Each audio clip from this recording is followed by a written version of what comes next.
Boker Tov, everybody. Welcome to class 129 in our ongoing series on the close look at the Siddur. Today, please God, we'll just have finish up a couple points on the opening bracha of the Shmon Esrei of Magen Abraham, and then we'll go to the second bracha of Mechayei Hametim. So I said last week we I just wanted to do the last line. I said Yimelech Ozer Moshiach Umagen. So God is He helps us. He's Ozer. He's Moshiach. He saves us, and He's a Magen, and He protects us. So actually, I didn't see so much talking of Magen. So I just wanted to briefly discuss what's the difference between an Ozer and a Moshiach. Um, God helps and rescues us and saves us. So, what anybody want to make a suggestion? I mean, listen, in a lot of our liturgy, especially, it's poetic, and often we use things for emphasis, and they don't necessarily have to have so different meanings. It's just sort of but still, the assumption of most people is, there is something here different. What's an ozer and what's I a think the difference is that an Ozer is somebody who is a successful helper, whereas the Moshiach needs Ana Hashem Hatzlichana. It needs the additional assurance of success. Success is not guaranteed. The Mashiach, And Mashiach there is is somebody somebody who helps you get what you want, and the Moshe is a prayer that you should, but you don't know if you'll succeed. that's It- that's my That's an opinion of it. interesting idea. There is no doubt Moshe sounds like you're in bigger trouble. Ozer is I'm helping you. Moshe is I'm saving you. So when you need to be saved, that's bigger. You're in bigger trouble than somebody who needs to be helped. I think that is true. And right, עוזר, I רבי ג'יי, עוזר is השתדלות. מושיע is השם. So you're sort of saying the opposite. Ozer is you have to try to help, but you don't know. עוזר עוז, sure, you come from you. It's exactly like the person before said, הושיענה, הצליחנה. Right. Same thing. Hoshia, it's So you. Hoshia doesn't mean you'll succeed because Hatzlicha means you'll succeed. No, Hoshia, but it's coming shtadlut. You have to try by yourself. Hashem gives you the Yeah, possibility. that's true, except it says Melech Ozer. In other words, God is an Ozer or Moshiach. Here, it's for sure talking about God. Of course, as I've said many, many times, everything we know about God is really about man. We're creating the image of God. So everything the Torah tells us that man does, we do. That's the famous Gemara in Sota, right? God heals the sick. You have to heal the sick. He visits the sick. He comforts the mourners. He clothes the naked, etc., etc. But it's talking about God is an Ozer Moshiach. So if we talk about it is successful, isn't successful, so that's already getting into theological issues. What does that mean? God helps you when he's unsuccessful, or it's unsuccessful from our perspective, right? I see. Okay, yeah. So I don't know if it's success or not, but that is interesting. See, I I hadn't wonder, before. Anashem Rabbi, save us and let us be successful. Yeah, what's it? I have to think about that a little bit I more. wonder whether it's got something to do with Ozer helping us with our physical kinds of issues and Moshiach helping us with our spiritual kinds of issues. Very interesting. I could very well be. I don't know what evidence there is for that, but that sounds good. In other words, we'd have to find other verses that talk about Ozer in a physical sense and Moshe in a spiritual sense. Like I use that, and the difference between, and we're going to get to this in the second bracha, Koach and Gvura, right? Hanoten liya'ev Koach, Ozer Gvura. They both mean strength, but Koach is associated with our physical strength. No ya'eh koach. One who's tired needs physical strength. Ozer Yisrael b'gvura. Gvura is our spiritual strength. We need the strength to follow what we're supposed to do. So koach and gvura are different elements of strength. But I hear what you're saying by Ozer Umashi. It's interesting. I just it sounds good. I don't know if there's any whatever. If we have any evidence, that'd be even better. But We thank have you. to check the From Kevin, Malbim. yes. I'm I'm sorry. just saying, regarding that, we'd have to ask the Malbim because he knows where every word is used and what context. Right, the Malbim, that's his specialty. We discuss on some right all the synonyms of the Torah to Yeah, discuss. biblical Hebrew, that's his thing. Anyway, so I just want to share with you something I heard from Rav David Gottlieb on this question. So he said he heard this in a shir from Rabbi Yisrael Reisman, who was quoting the Vilna Gaon. So in terms of the source. Okay, so right. So he said that Ozer refers to when there's something that it's possible to do hishtadlus for. You did it, and now you're asking Hashem, okay, so now I know it's really up to you, so you do the rest. For example, Parnasa, you're supposed to actually not wait for man from the sky. Okay, so that's Ozer. Moshiach is when you're in a position where there's nothing you can do. Let's say for an illness where there is no cure. So you're asking Hashem, now I need a Yeshua. And finally, Magain is when asking Hashem to help you when you think you're doing the right Ishtados, but really what you're doing is undermining yourself. You're either going about it the wrong way, or you're trying to do something that's really not good for you. So that's the final one. That's like Mishalot Libenu Litova, right? We ask God, He shall fill our desires for good, because often our desires are not for good. Okay, so that's along the lines of what the Ktav Kabbalah says. That's one of the things I have here. The Ktav Kabbalah was Steve Mecklenburg. He opened up a new, I would say, a new genre in Parshanut Hamikra, right? For those of you who've heard me shirim live, I often quote the 19th century. He lived really the 18th century. He lived the end of the 18th century, beginning of the 19th century. But in the 19th century, in the early 20th century, you had a whole series of first-rate Talmidei Chachamim writing books, Perushim on Chumash. That hadn't happened since the time of the Ramban and Rashi, like the Ibn Ezra, basically for reasons that it's fascinating. The study of Tanakh was not, you don't find any great rabbis writing on Tanakh. And all of a sudden that changes in the 19th century. The Netziv writes a commentary. The Meshech Chochmah, who wrote the commentary, and the Rambam writes a commentary. Why am I forgetting other? Rav Shimshon Hirsch writes a commentary. You have great the Malbim, of course, writes great commentary, and that came out. By the way, I'm sorry. Shadal, right? But I wouldn't put Shadal in the same category in terms of a brilliant Talmudic rabbinic, right? In other words, I'm talking about the greats of the Torah Tamima. The Netziv is the Rosh Yeshiva and the greatest yeshiva in the world, and he's writing a commentary on the Chumash. And basically, what all of these commentaries do, including the Torah Tamima, the Ktav Kabbalah, even the words mean it. The Ktav is the written law, and the Kabbalah is the oral law.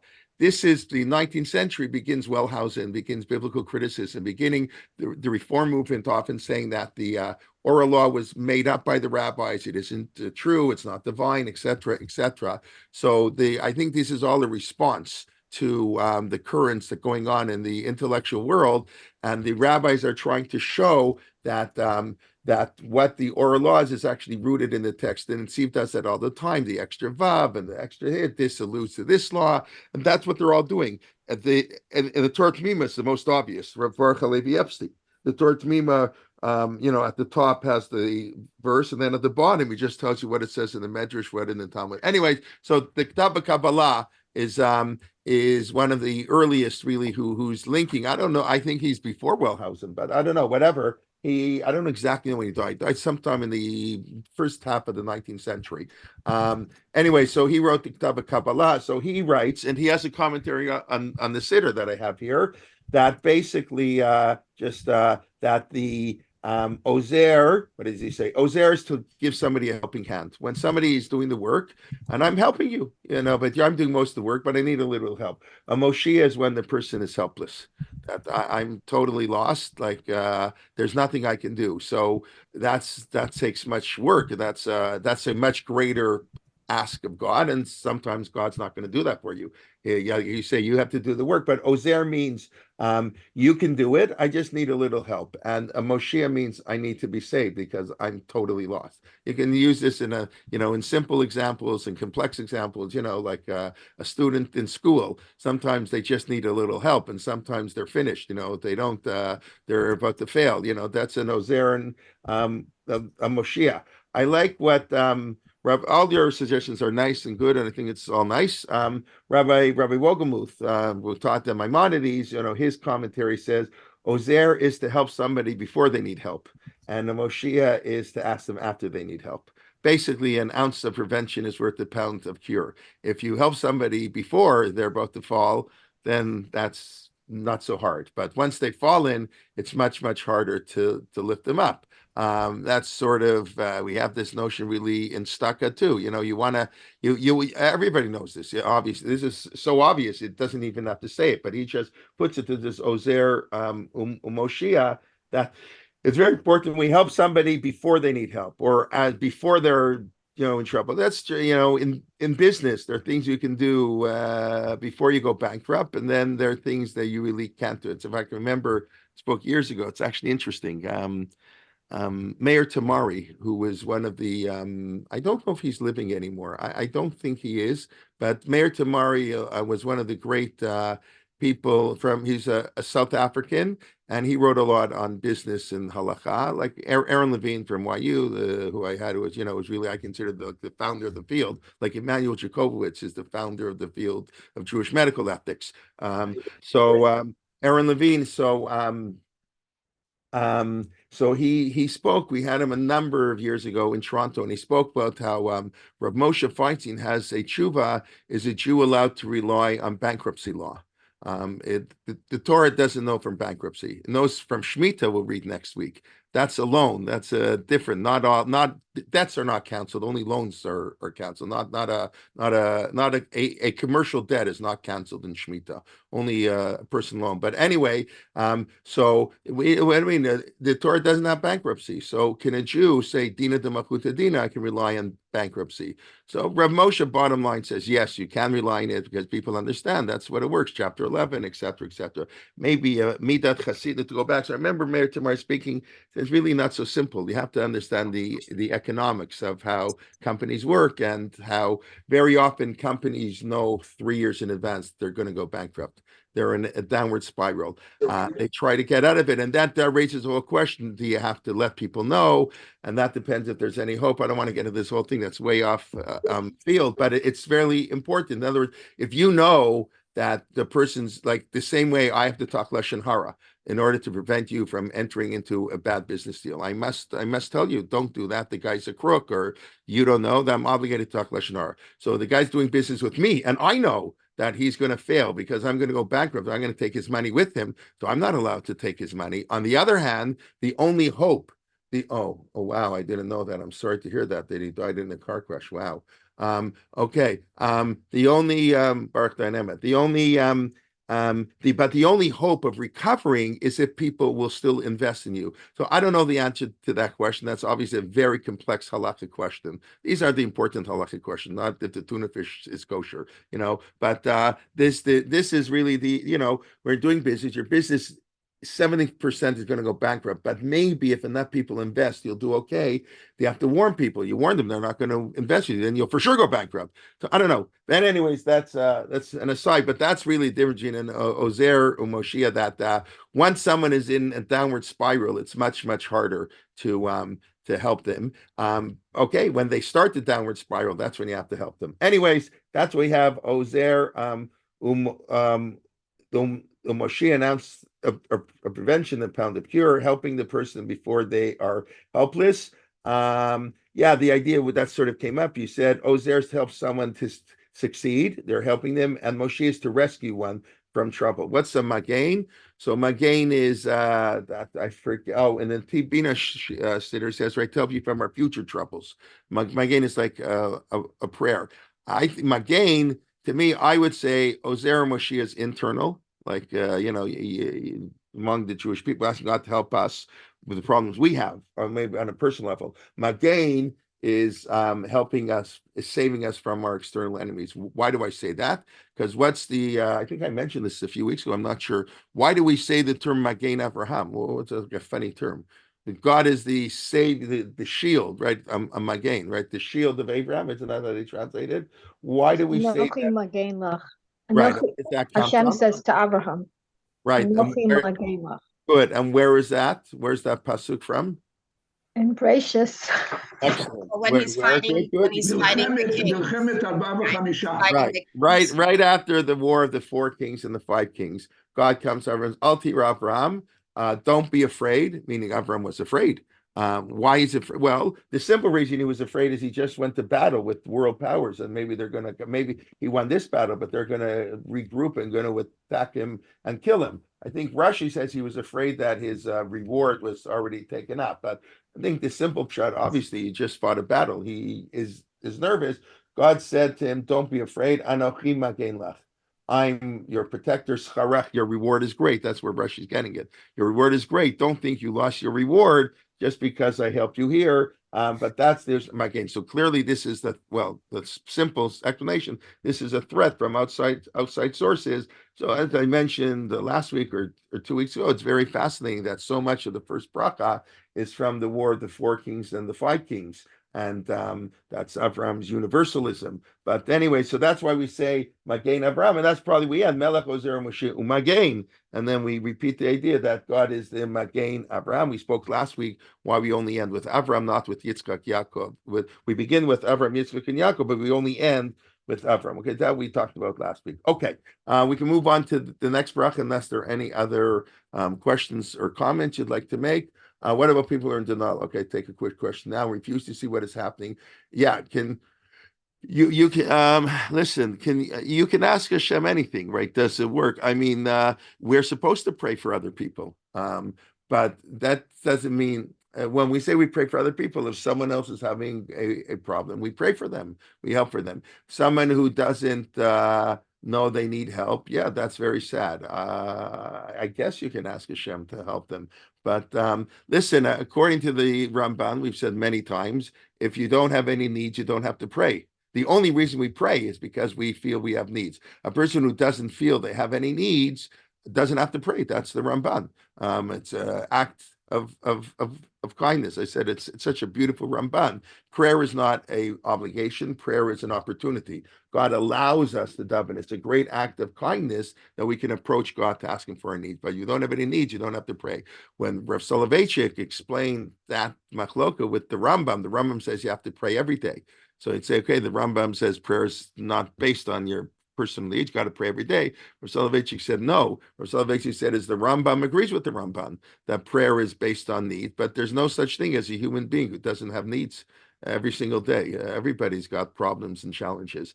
And the saddest part is not to recognize that you have problems, but you got to pray every day, even if you don't realize you have issues. So obviously this is no problem. People are in denial. That's a big problem about everything. People deny all kinds of things. You're right. So I don't know if we pray for them to get out of denial. I think we should help them. Like, prayer is when you know you need something. When you don't know you need something, so you got to let the person know they need something. Right. Who doesn't have needs? Very good. Yeah, I was going to talk about that. Thank we think alike. Right. How the snake.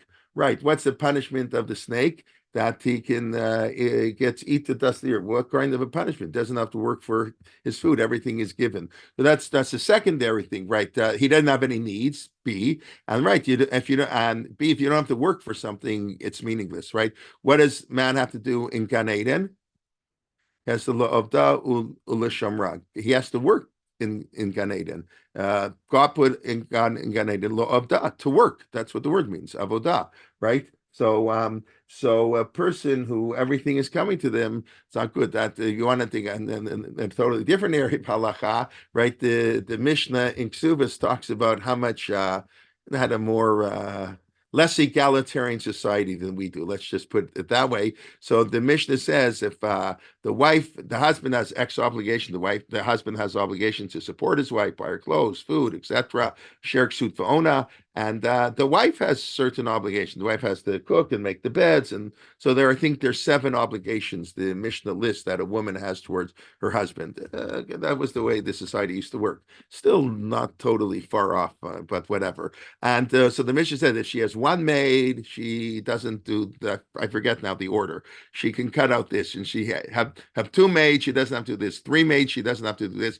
4 maids, very wealthy woman, nothing. Woman can sit with her feet back, watch TV all day. And then the Mishnah says, no, I forget who they quote. That's terrible. That's terrible. The husband can say, no, no, no, no. I want you sit and you do nothing all day. Your mind rots and everything. That's terrible. You always have to be working. When the Mishnah says Yafet Talmud Torah im derech eretz, that Torah is very nice with derech eretz. However you want to translate derech eretz, working, the ways of the world, other knowledge, right? It doesn't mean that, it means that, well, I have to work, but if I have a lot of money, I don't have to work, because the Mishnah says that the idea that a person has a job and learns Torah is no time for sinning. A person you need, it's not that I have to work, but once I make $5 million and I can retire, I don't have to work anymore. No, that's not true. That's not what the Mishnah says. The Mishnah says Yafet Talmud Torah im derech eretz, and you need it, because when you're just learning all day, you come a little late. Just even person who's busy uses their time much more efficiently. So there is this concept. There's this holy concept of work beginning in Gan Eden. What is the type of work that is meaningful? That's a whole other discussion. I mentioned last week the issue of tradition. Certain fields, like I don't want to. I'll just quote other people. There's certain. Rav Lichtenstein didn't think investment banking was the best field for a person to be involved in. I'm not saying it's forbidden, but it doesn't. It's Eino Osek B'Yeshuvo Shel Olam, right? A gambler is invalid because to witness as to give testimony in the court, because he's not involved in the building of the world. So the profession you work in should be something that contributes to the world. Can be law, can make great law, accounting. Obviously all the health fields, social work, and any doctors, obviously all that. But even in the business world, that's also important. But I'm not an investment banker, but you're just basically you're moving paper from one place to another and making a lot of money by doing it. So that didn't really contribute. A lot of these. Aaron Levine talking about business ethics and Mayor Tamars. Aaron Levine in his book has a whole article on investing in the stock market and speculation and what is and isn't. Now, we think the stock market is good. It is because that's how capitalism grows. If people don't invest in companies, it's the allocation of scarce resources. That's the theory of the stock market. But some of the options and derivative that caused our recession in the United States in 2008, the housing bubble, that was based on ridiculousness of Wall Street going totally insane. That had nothing to do with economic growth. It just had to do with bring papers. I'm not here to give my criticisms of Wall Street, but everybody understands that there are certain investment vehicles that have no social utility. It's just to make money. So that's not the work that Judy's like. The stock market does have social utility with certain things. Okay, yes, if you make more money, you can help more people, right? But that's right. But I'm saying even if you don't need the money, you don't want the money, you don't have to. That's an interesting obligation. Do you have an obligation to work more to give more tzedakah? Rav Moshe Feinstein says no. Rav Moshe Feinstein says you don't have that. Rav Moshe Feinstein was talking about a person says they want to go into they want to work more so they can give more tzedakah. So he said no. He says if you're wealthy, you have to give tzedakah. But I think everybody has a role in life. And what was it? I think correct me if I'm wrong, I don't remember the whole case, but when Richard Jewell first became the president of Yeshiva University, I think he raised $100 million from somebody. And this was a person who came over, maybe it was after the war even, many years ago, and had no money. And YU let him come for free. YU let him into the school without charging him. The family had no money. And this is his Hakar Satov back to YU. He became a billionaire or whatever, and he gave $100 million to YU. And I think at the time there was an article, or he said that they convinced him, he was apparently bright, and they tried to convince him to become a rabbi. They thought he would make a good rabbi. Now, Baruch Hashem, he didn't become a rabbi, and he can make a contribution of $100 million. As a rabbi, he wouldn't have made such a contribution. I don't know what he would have done, but I'm saying everybody has to know what their role is in life. And I do think we all know certain people have a role to be good in business. They can give a lot of tzedakah. That's what they're cut up for. You meet them and you know that. You see it right away. And other people are not cut up for that. So that's Rav Soloveitchik's whole thing. You have to conquer the world and be creative. Create, and everybody has to take the field where they're creative, where they're talented, and some people it's in arts and science and all kinds of 5,000 different fields, and you have to find your place. No, it's okay. I don't want to get hold of how you make a living is a secondary. It's not a secondary issue, but it's it's whatever. It's important that the work is very valuable in of its own right. That's the point we're making, and that's the 1,000 statements of Chazal, the importance of work for its own sake, not just to earn a living. But just to make money for the sake of making money, that's not something our sages extolled. To go into a field where you just make money for the purpose of making money. If you're a manufacturer, you're producing something and you make billions of dollars, that's wonderful. But if anyways, okay, enough of that. I think you get the point. I'm waiting for somebody to disagree with me and argue about my economic theories. But I'm actually quite sorry. I did not know that Meir Tamari was killed in a car accident. I'm sorry to hear that. Okay. Okay. Building costs in order to get a tax break. Yeah, so I'm not really sure what that's referring to. Listen, using the tax system. Okay, yeah. Okay. Yeah. Anyways, yeah, listen, people do all kinds of things to get tax breaks, and I don't think there's anything wrong with that. If the government allows you to, listen, it's a wonderful government. In Canada, I don't know what it's like in the States exactly. In Canada, you can make a donation, and if you structure it properly, meaning you donate a capital asset, you donate your shares in Apple that went up 50 times. So the government will pay over 75% of the money. You'll give $1 million, it'll only cost you $250,000 because in Canada we have a dual, you get like a double tax credit. Whenever you donate money, you get basically 46% off. No matter what tax bracket you're in, the way it works in Canada is after the first $250, everything you give, you save about 46%, depending on what province you live in, of your money. So you give $100, costs you only $54. But if you donate a capital gain, I donate my share, I don't know why I'm talking about this, but if I donate my shares in Apple, that costs me $100 and I sell them for $1,100, which is very, very, anybody who bought Apple stock 10 years ago is more than 10 times their money. So I didn't. I actually did buy Apple stock, and then I sold it a month later. I made a 25% gain in 1 month. I sold it. I'm such an idiot. Don't ask me what that money would be worth if I had kept those Apple shares. No, it's okay. And so if you had you bought it for 100 and sold it for 1,100, so there's $1,000 gain, capital gain. So you got to pay 25% in tax. But if you donate the Apple shares to a charity, you don't have to pay any tax. So you save another 25%. So basically you get 46% off, another 25%, whatever. Over 70%, the government will end up paying for it. So that's an amazing, amazing thing. People don't know about this enough. I used to be an accountant, I guess. That's what I'm talking like this now. But people don't realize how unbelievable, how tax efficient it could be. Yes, it'll cost you close to $280,000 to give $1 million, but that's amazing that the government pays for most of it. So that is beautiful, and that allows us to give tzedakah, which raises the halakhic question: how much tzedakah do you have to give? And then we'll stop. Well, this was the last thing I say on this, but this is how we help people. Ozer Moshiach, but that's the tachlis. That's the best way. Often we can help people, but right, a Jew is supposed to give 10 to 20%. Everybody says 10%, not really 10%. The Shulchan Aruch recommends 20%. Said you can't afford it, okay, 10%. No, if you can't afford 10%, you're paying day school tuition. You don't give 10% either. But let's keep it simple. Let's assume it's 10%.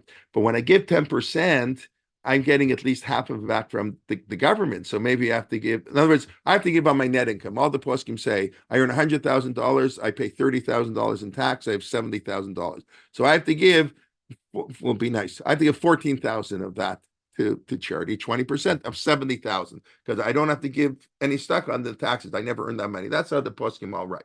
Okay, so now, but when I give $14,000 in tzedakah, I'm getting 7,000 of it back, more or less. So I'm only giving 10%. So if I want to give 20% net tax, I got to give 40%. So that's the question. Maybe I have to double my amount. If the government gives you back half your money, so you got to give twice as much in charity, because if you're doing it on net income, so I can't say I give less charity because I pay 30,000 in tax. I don't give charity. But then when I give the charity and get my tax money back, also I also don't have to give. That's not right. That's not being fair. So that's what I think. I think today, if you have to give 10, 20% of net income, it means you've got to do it after your tax refund. Then you have to do a whole. Rav Moshe Feinstein disagrees. It's almost like almost heresy to talk like that. Rav Moshe Feinstein says no. You give your 20%, and then when you get a refund, you give 20% of the refund. I don't. Rabbi Jay, I'm sorry. I don't know. Maybe he didn't understand economics way, if I can say such a thing. Zev, yes. Okay, and then let's move can on. you count a certain percentage of your taxes as charity? No, I mean, okay, yeah, that's a fantastic question. Okay, we really have to back to our Siddur, but very quickly, that's a very, very complex question. In theory, the answer is yes. In practice, I don't know, because obviously, what are our taxes? Taxes are tzedakah, is to support our hospitals and our A education. certain percentage. Economic. Nobody says that because it's very complicated. How would that work? When we had Jewish community with autonomy, they would tax you. That was part of your tzedakah. There's a sort of voluntary aspect of tzedakah, and then there's a communal aspect. And it's really, so when the poskim say you don't pay tax on you don't give tzedakah on your tax money. I earn 100,000, I pay 30% or so. Government 70,000, so I give tax on 70,000. What they're saying is just don't involve in taxes. It's too complicated. If you want to do it that way, fine. I got to give 20% of the $100,000. How do you figure out? One of my teachers did say in Israel, he thinks it really is different.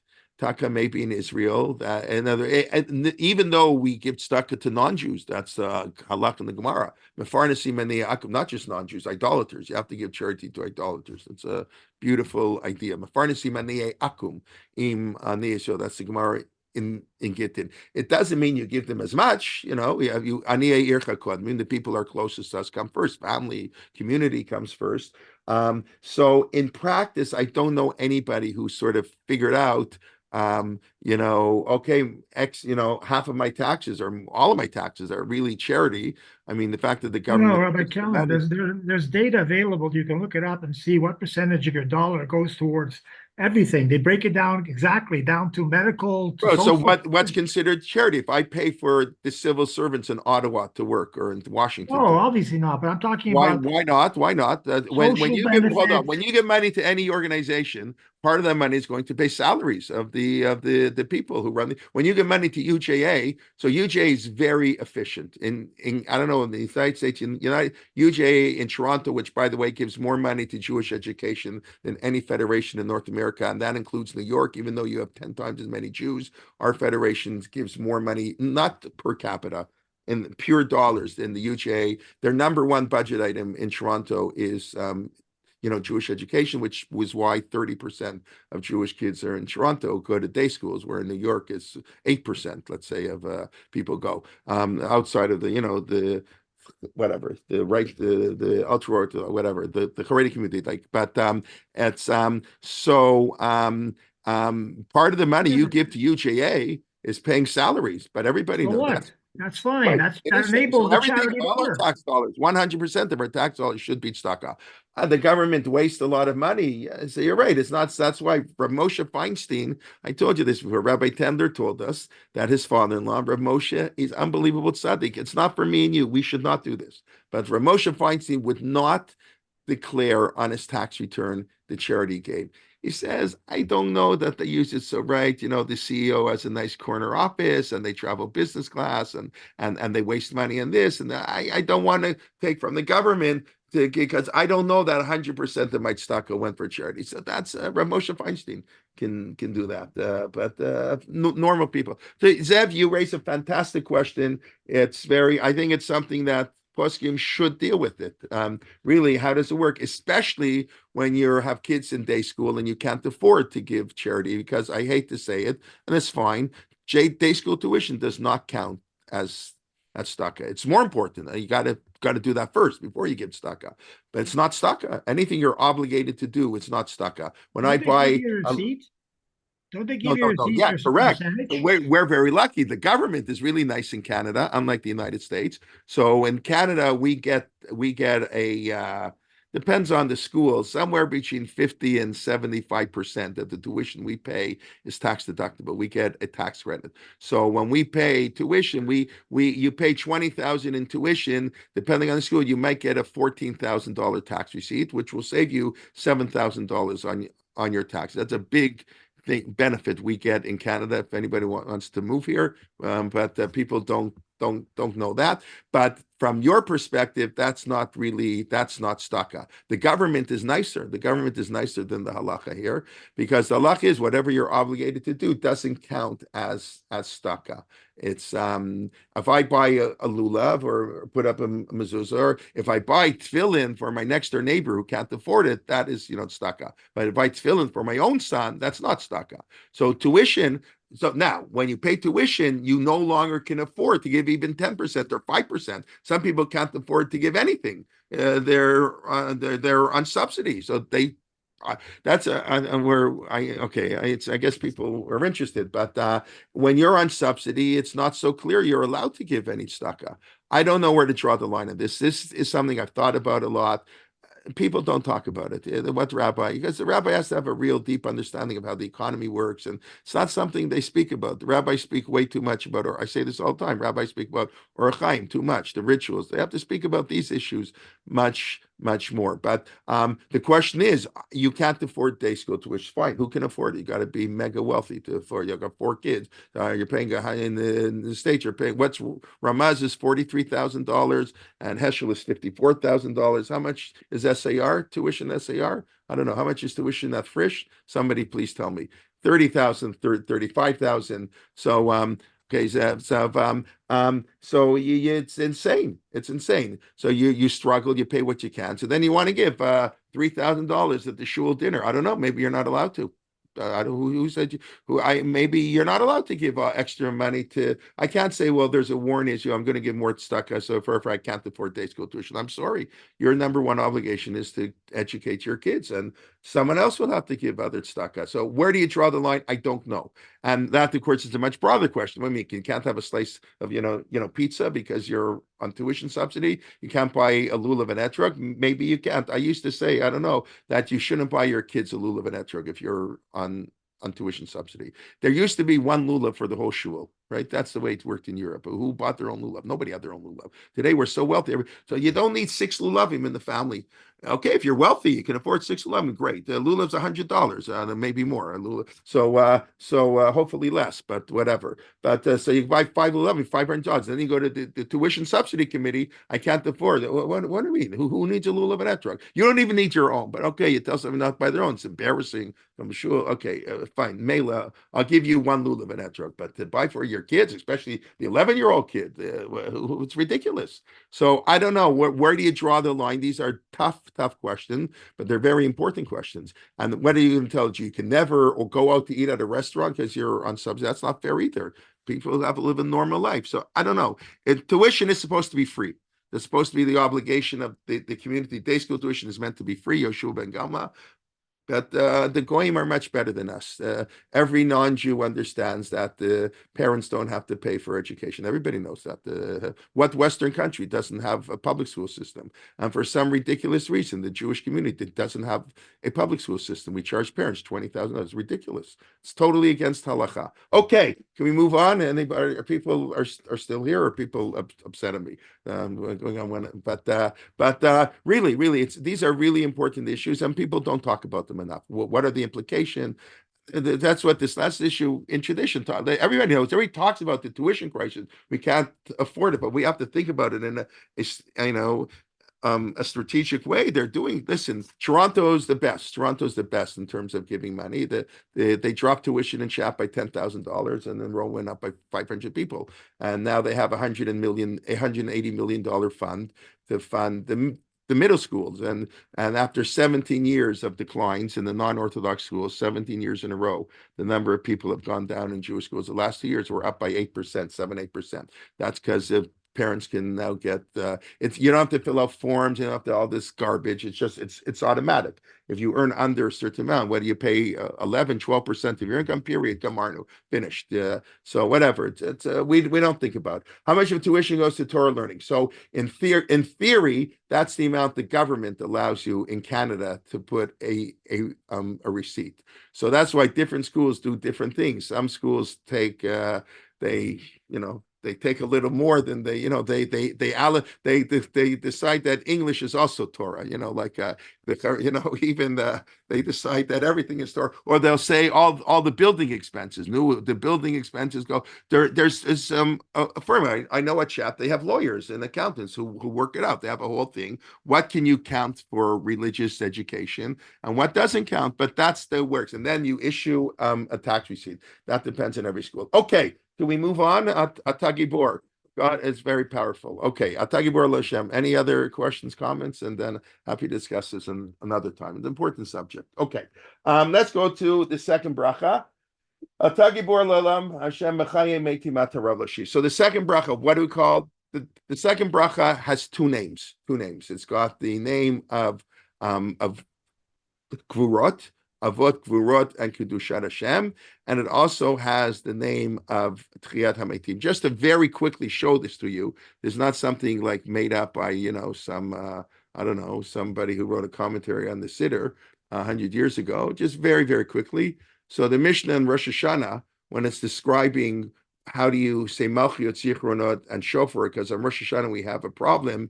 When do we blow Shofar? What do we combine? We have 9 blessings and 10 themes. So the Mishnah says, say the brachot, Omer Avot, Gevurot, Ukedushat Hashem. Say Avot, that's Magen Avraham. Gevurot, that's our bracha, Tagibor. And Kedushat Hashem, Atakadosh. And then you say Malchiot. Okay, that's not a issue. Malchiot, Zichronot, Shofar. Very nice. And then in brachot, it's called something else. It's called Maskirim Gevurot Shamim. This is a different halacha. Gevurot Shamim, we're going to get Mashiv HaRuach is called Gevurah also. The strength of the power of the rains is mentioned in the bracha of Tchiyat HaMeitim. But how the bracha ends, it begins Gevurot and ends Mechayim Eitim. So here the Mishnah refers to it as Mechayim Eitim. It's not going to refer to it as Gevurot. It would be like a weird sentence. Mashkim Gevurot Shamim Big Gevurot. I guess it's better. But Tchiyat HaMeitim Shoalim that asks for rain. In other words, Mashiv HaRuach more. I guess you're not asking for rain. You're praising God for giving rain. The shoalim, but betain talumatar, God, please give us rain. That we do b'berchat hashanim, barech aleinu miberach hashanim, havdalah b'chonein dat. We say havdalah in the first bracha because im ein dat havdalah minayin. Havdalah means to distinguish. Distinguishing requires a brain, requires intellect. That's a im ein havdalah. Im ein dat, if you don't have knowledge and insight, Havdalah minayin. How can you make a distinction? Rabbi Akiva disagrees. That's what we do on Saturday night. Then we say Atachon Antano. Rabbi Akiva says no, it's its own bracha, and Rabbi Lezer says you say at the end of by Shalom Rav Hoda'ah. But anyways, those are the two names for this bracha of Gevurot Shamim or Gevurot and Mechayim Eitim. Now, what's the bracha all about? So this is I just a quick question by show of hand. How many times does the bracha mention the theme is clearly resurrection? How do I know that? Because Atagibor Lashem Mechayim Eitim. You resurrect the dead. Mechachel Chaim Mechetz and Mechayim Eitim Barachamim Rabim. So Met Nofim Micha Mocha Melech Meimidu Mechayeh. So if you're paying attention, you notice 5 times. 5 times the emphasis on Tchiyat HaMeitim. That's a lot. Why so much? So are we talking about resurrection? I must say, or we'll talk. This is like a hard bracha because no one has ever witnessed. Tchiyat HaMeitim. At the first bracha, we talked about the first bracha is really a bracha of faith, right? That God will maybe go well livnei b'neihem. We said that we don't always necessarily think of it that way, but really the first bracha is a statement of faith that we believe God, who's the God of our ancestors, will redeem his children. Zocher chastei avot. He remembers the kindness of our ancestor. Maybe go well livnei b'neihem. We end that he will bring redemption. So that's a bracha of faith that hasn't happened. God helps us. Okay. But the bracha Mechayim Eitim is way more faith. Not like it's one thing that God will help us, another thing to believe in the resurrection. So I found it fascinating that, and just I looked through all my pull out all what the books I have on the Siddur. I look through a bunch of them, see what the comments they make. So how many the wide perspective of I don't know. I don't think one's necessarily copying from the other. Who basically say that this bracha, not only, but this bracha was a polemic. against the Sadducees, who didn't believe in Chiyas Hametim. And therefore, the rabbis wanted right away to put it as a second bracha in the Shmon Esrei to emphasize its importance. So they say it over and over again. And remember that when the Sadducees begin, or even when Christianity and whatever, Malshinim, which seems to be against the early Christians, who were all Jews, of course, they davened in the same shuls. People davened in the same shuls. And the Mishnah describes certain signals that indicated that somebody was a Sadducee or one of these other heretical groups, and therefore you had to remove them from davening. So, for example, we said modim modim. We say modim anachlak, we bow down. So the chazan makes a nice fancy song, modim modim. We bow, or we give thanks. So that's a sign that he's a heretic, because there are two gods. Because there's the God of good and the God of evil, this God, that God. So that's mishatkinoto. You have to shut him up and you have to remove him. Or there were certain signals that indicated that somebody was a Sadducee. That was some say. So they put this in. If the chazan wouldn't say it, and remember, in the time of the Mishnah, the chazan was the only one who davened the Shmon Esrei. They didn't have a silent Shmon Esrei. I don't think they didn't have a silent Shmon Esrei and then a repetition. Often they just had the repetition because people didn't know how to daven. You listen to the chazan, or even if they had a silent at some point, and maybe in some places, actually, an interesting question, I don't know. Even if they had a silent Shmon Esrei, which I tend to doubt, but most people did not fulfill their obligation. They didn't know how to pray. They listened to the chazan. So that's why who the chazan was much more important. That's why the Shulchan Aruch rules that it's more important, because shul can only afford a chazan or a rabbi. You hire a chazan, not the rabbi. You can live without a rabbi. It's interesting. The poskim sort of say today that's not true. That's in a time where the chazan, you couldn't daven without a chazan, a shaliach tzibur. That's what we call them. He davened on behalf of the community. You answered amen.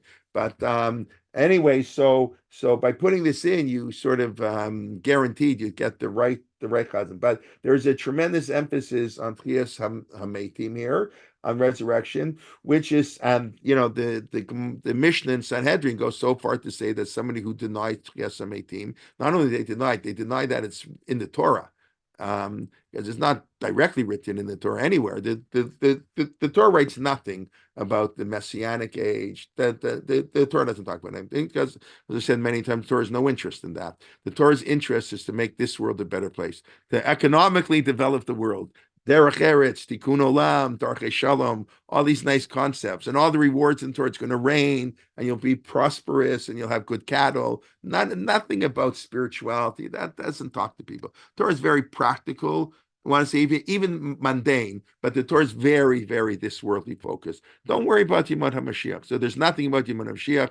Tchias HaMeitim, maybe there are allusions, but of course it gets played up. The Rambam puts it, of course, is his 13th principle of faith, but I'm sure, I don't know if some of you know, the Rambam himself was heavily criticized. Some people claim the Rambam didn't believe in Tchias HaMeitim either, that the Rambam, because it's sort of anti-philosophical, that the Rambam, and in Hilchot Tshuva, the Rambam really talks about Olam Haba being a purely spiritual world, no physicality. Tchias HaMeitim is physicality. So even the Rambam didn't escape accusations that he himself was heretical, that he didn't believe in Tchias HaMeitim, and it's really hard to believe in Tchias HaMeitim because we've never seen it happen. And I don't know how we pay attention. We basically say 15 times a day, say 5 times every day, 3 times a day, 5 times in each Shmon Esrei, 3 times 3, so 15 times a day. You say it, but I don't know. We mumble the words. I don't know. I'm just pointing that out. It's also interesting. I'll take your question in a second, Yaakov. It's also interesting that Tchias HaMeitim is mentioned in the present form. It's not Yechayeh HaMeitim. Baruch Hashem, God will. That's what I would think we should say, because the resurrection hasn't happened. Nobody's been resurrected. Unless you want to, I was just reading in the paper yesterday, it's some non-Jewish guy. Yeah, he was, it was the swimming coach for the Canadian Olympic team. We're having the Olympic trials now. I never heard of the guy. So they said he's only alive because they have lifeguards. Anyways, he had a heart attack at a swim meet a few weeks ago, and he said he would have been dead, and except that it happened to be at the swim meet, so they had all these lifeguards, and they took emergency things, and they woke up. He was told they had a massive heart attack, and they told him he was dead for 2 minutes. That he was technically dead. I don't exactly know what that means, but the heart stopped, whatever. So, okay, I don't think that's what we're talking about. And listen, right, that's what some people did. They interpreted Tchias HaMeitim in a metaphorical sense. There are other things we interpret in the Torah like that, metaphorical. But so why does it say Yechayeh HaMeitim? So you want to say, yeah, maybe today heart transplants, maybe that's a Tchias HaMeitim. That's clearly not the classical way we understand it. But the fact that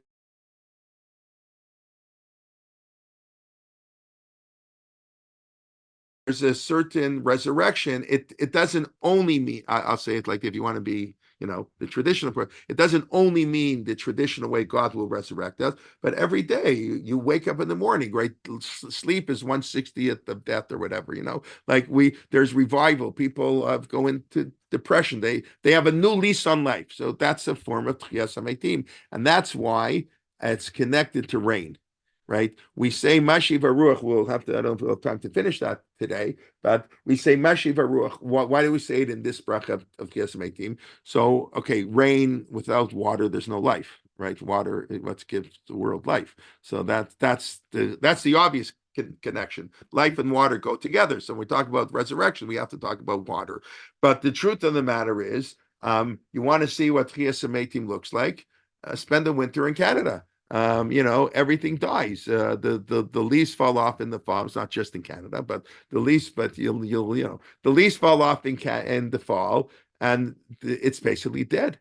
The trees are dead, and everything's dead. And then beneath the surface, we don't even see it. Life is regenerating, and come the spring, beautiful. The spring is the most beautiful time of the year, I think. And you walk you see the beautiful, leaves, and they come out. It's really quite beautiful. That, in essence, is what Tchias HaMeitim is, I think, and I think the rabbis are well aware of that. In other words, they're linking. There's a Tchias HaMeitim in nature. It's almost as if nature dies in the winter, and then it comes back to earth. Okay, I see patiently that Jess and Yocheved had their hand up for a long time. So, Bakasha. Okay, just not where Yocheved went. Okay, so sorry, I I'm was gonna muted. okay. You'll have it first. Oh, okay, thanks. Just quick question. What were the other signs besides modim that you could detect? So that's a Mishnah in Brachot. Now I don't remember why. Akansi por Yagi Rachamecha. Let me just pull up the Mishnah quickly. That's a very hard one because the Rambam seems to rule against this Mishnah. Hover lifnei hateva. Hold on, it said that God's mercy extends to the bird, because when you go bird hunting, you have to send away the mother bird. But it is true, isn't God's mercy extend? Isn't that? So the Gemara said. So there's a debate why Mishat Kinoto, but yet we do say, and the Ramban's commentary in Chumash, we all say that this is the great mercy of God. That even on the birds we have mercy, but not so whatever that means now. But the Mishnah does say, if you say that in Tefillah, at least you Mishat Kinoto. That your name should be mentioned on the good.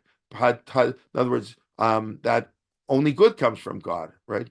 God's great, so only good things come from God. Only on the good mentioned, but when bad things happen, like Baruch Dayan Emet, no, that's a second. That's beyond God's realm. So, which in a sense is very religious, because you don't want to ascribe negative things to God. So the Mishnah, this is a Mishnah in Brachot in the 5th Perek.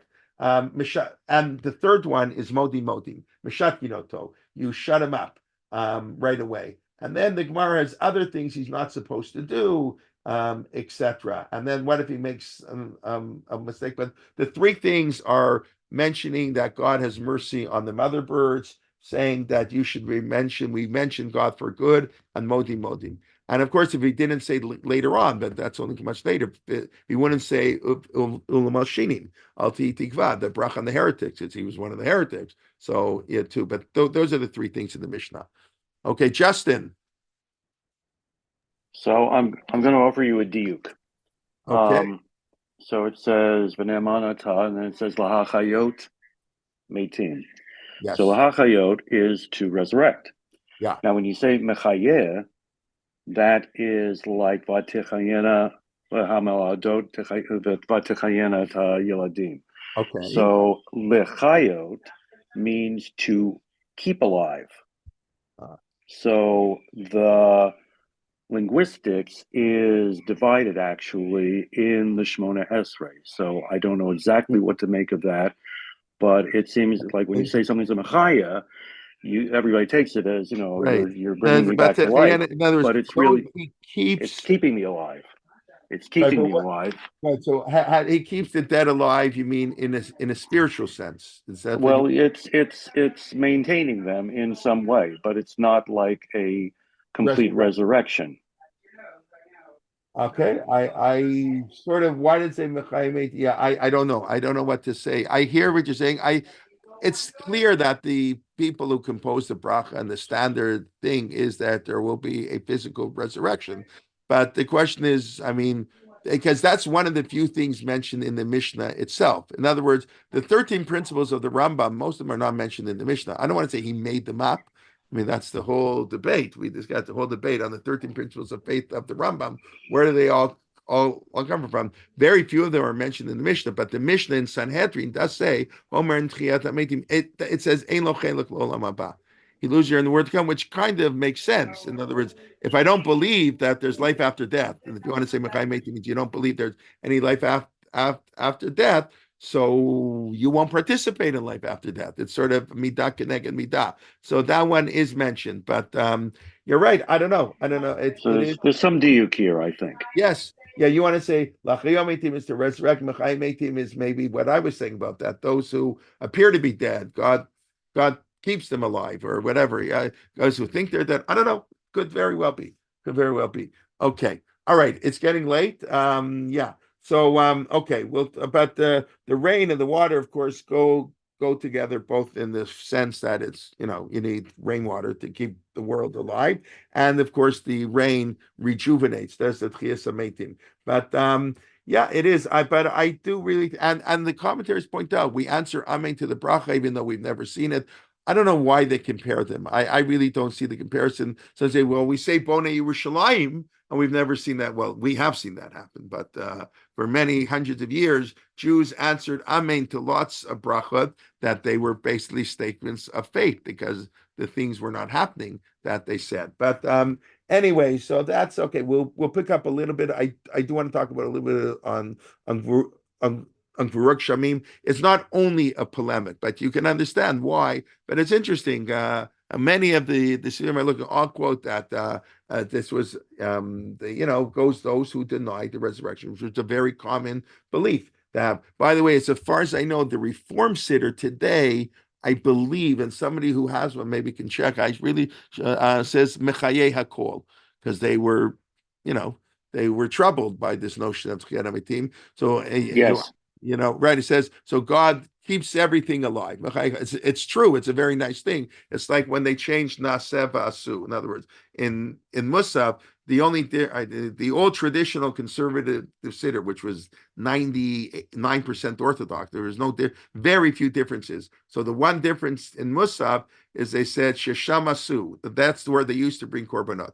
So that's true. There's nothing wrong with saying that, except if you're changing it, but there we sham nasa, we will do. Now, if the rabbis had originally said compose the prayer, that's where we did korbanot. Okay, that's true.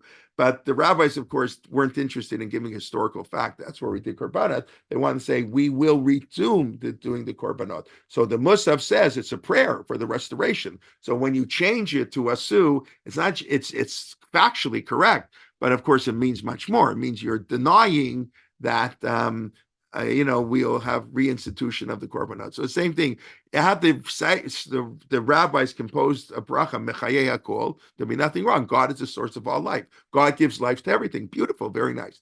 But when you change mechayeh meitim to mechayeh hakol, you're obviously making a statement and whatever. So, anyways, okay. Well, let's just do a quick review. Then I'll take any questions. I don't know if somebody still has. Jennifer, you have your hand up. You want to say something? Okay, you had your hand up, but you don't want to say something. Okay, so let's very quickly. So we discussed Ozer, Umoshia. Sorry, I didn't mean to have my hand up. It's okay. Everybody's welcome. Sorry. No problem. So we discussed what Ozer Umoshia to be successful, not to be successful. Hoshia and Hatzlicha, what God does, what man does, we do it, what God has to do. We then discuss is helping someone before. Ozer is like you just have to help them a little bit. Moshiach, the guy's in big trouble, like an ounce of prevention.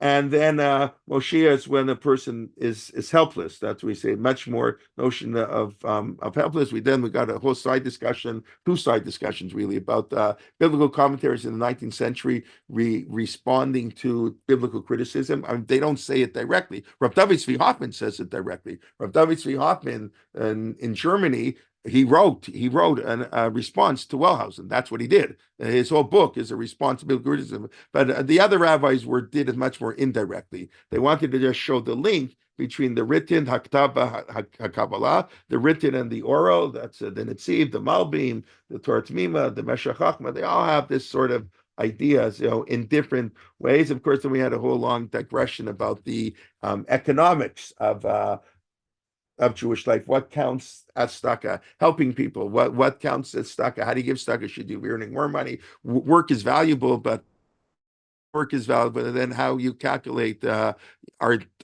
tax money, how do taxes and tzedakah interact? It's a very important, complex question, which not enough work has been done in that area. The poskim just sort of ignore it. But Moshe goes so far to ignore it, even in terms of the refund you get. He even says, even that you can ignore. When you get the refund, you'll give an extra 10-20% on your refund. We discuss but the idea of work is to contribute to the world, not just to make money. And if you're contributing to the world, even if you don't need the money, work is valuable. That's the whole idea. Of course, earning money is also important, but the work should also be valuable. And then it's important you do it. And the Mishnah says you do it, you learn Torah and work, because that's the way a Jew should be. The combination means you'll be better at both. One enhances the other. If it's just pure Torah, it's not going to be as good. Those are the classical sources that obviously today there's been changes which they'll admit were changes because of the Holocaust. The system they have today in many parts of the Orthodox world where they downplay work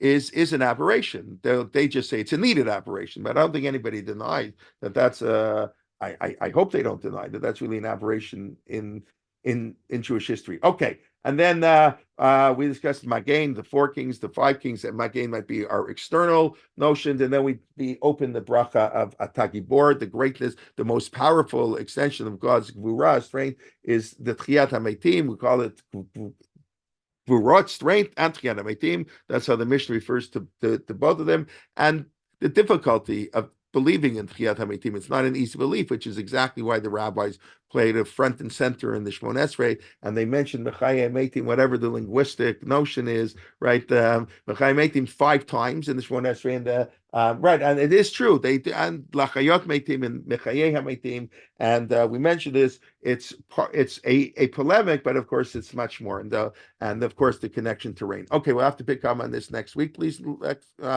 Let me just see. Okay, any questions? How much tuition? Yeah, that we discussed. Okay, right. Okay, 3 aspects of resurrection: reawaking daily from sleep. Correct.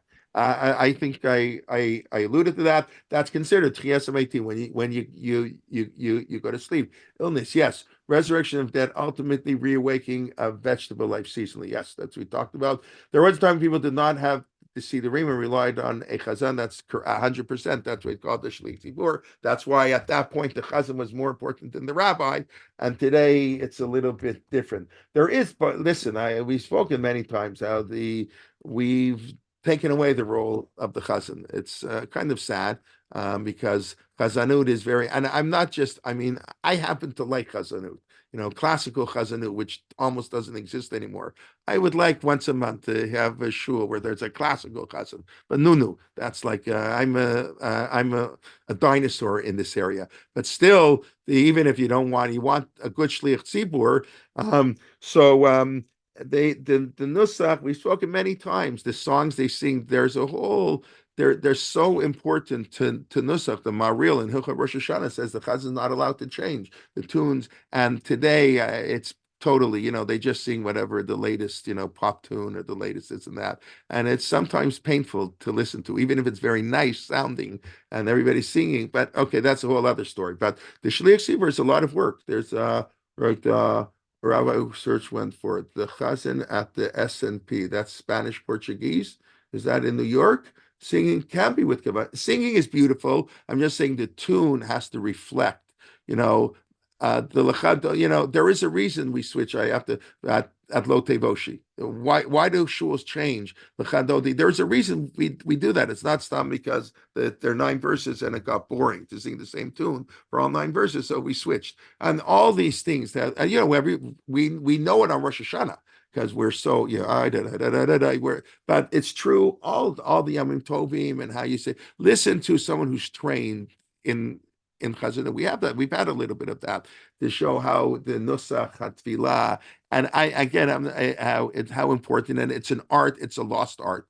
It's nice. We want to give everybody a daven participation. That's why it started the Young Israel movement. I get it, but it diminished the sort of linkage, and I think it has to do with our lack of focus on prayer in general, which is, I guess, why we have this class. That people today, prayer, we mumble it, we don't pay attention. It sort of lost its centrality to it, and people want to get out in 2 hours, and the late finish as fast as you can.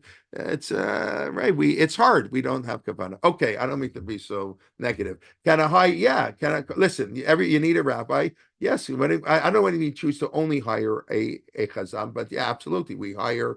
You can hire. That's what they do. And listen, and I don't know if it's still like this, but a friend of mine who was the assistant rabbi years and years ago, 30 years ago, in the Spanish Portuguese shul. So they only during the week in New York, the chazan could only also had a daven in the weekday. You had a yortzeit on Tuesday morning. You didn't daven for the Yamud. The chazan davens. The chazan wasn't just for Shabbos. Now, he didn't daven like long singing, but because there's a certain tradition and certain nuskad and certain ways you have to say it. So that was like unbelievable that in the weekdays. Does anybody know any shul that still has that? I don't know if the Spanish Portuguese shul still has that, but that's what it was in the 90s. So that's very interesting. Yeah, so having a chazan, a shliach tzibur, they have to know the nusach, and they have to be me'uravim habriyot, and they have to be pleasant, and all the things. There are many halachot about what disqualifies and qualifies a chazan, and being married is the least important. I want to say the least. People, he's not married. No, he's not married. Okay, and you're right. The chazan should be married because when you're married, or especially have kids, because he knows mercy. But that's not the number one thing about a chazan. If he's very good and he's the appropriate person, okay, he's not married, whatever. Okay, everybody, please go. We'll see you next week, and so we'll begin our classes, our shiurim on Sunday, all during the week. Please invite a friend to join us for one of our many shiurim, and I want to wish everybody well. Shabbat shalom, and to share good things. Thank you very much, everybody. Okay, bye-bye. Shabbat shalom. Shabbat Shalom. shalom. Thank you. Thank you. Shabbat shalom. Shabbat shalom. Thank you. Shalom, Shabbat thank you. shalom. Thank you. Shabbat shalom. Thank you. Okay.